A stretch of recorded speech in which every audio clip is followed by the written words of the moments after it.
I mean, wake me up when it's Sunday.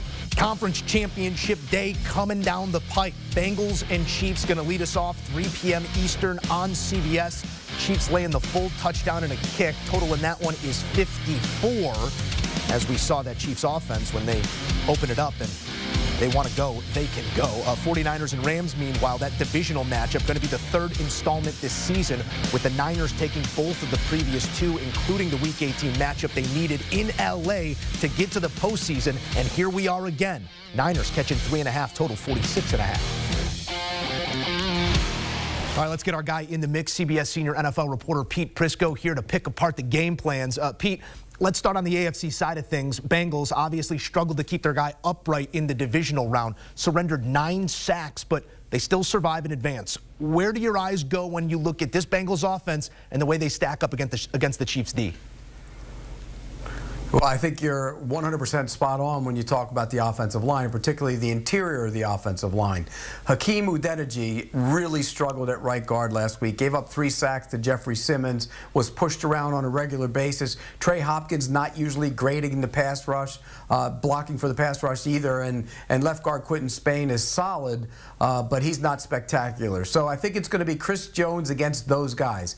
Can they block Chris Jones? Can they keep him from getting pressure in the middle of the line? Because Joe Burrow is good against pressure, but no quarterback likes having pressure around his legs. And the last time they played, Chris Jones had 2 sacks.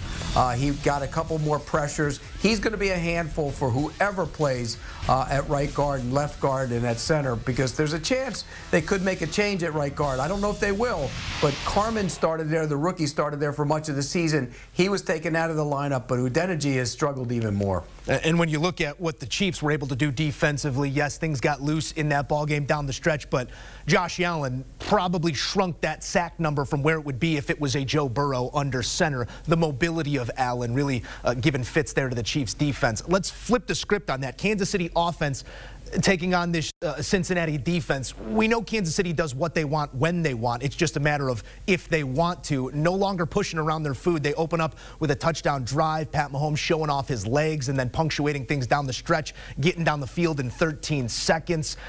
Nearly 200 yards of total offense beyond the 2-minute mark in that game. So with all of that said and laid out, how does the Cincinnati defense go about slowing all of these weapons?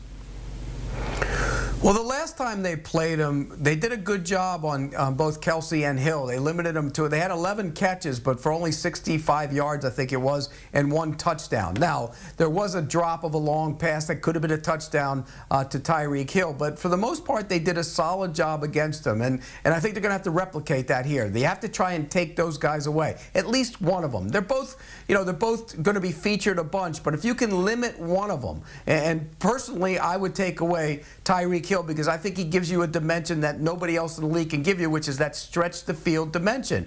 And so take him away and then try and let him go to the other guys and even go to Kelsey, because I think that's a slow death compared to the big, deep plays that'll just knock your lights out and really demoralize the defense. So I think Hill is the guy. They did a good job the last time, but they have to be just as good this time around.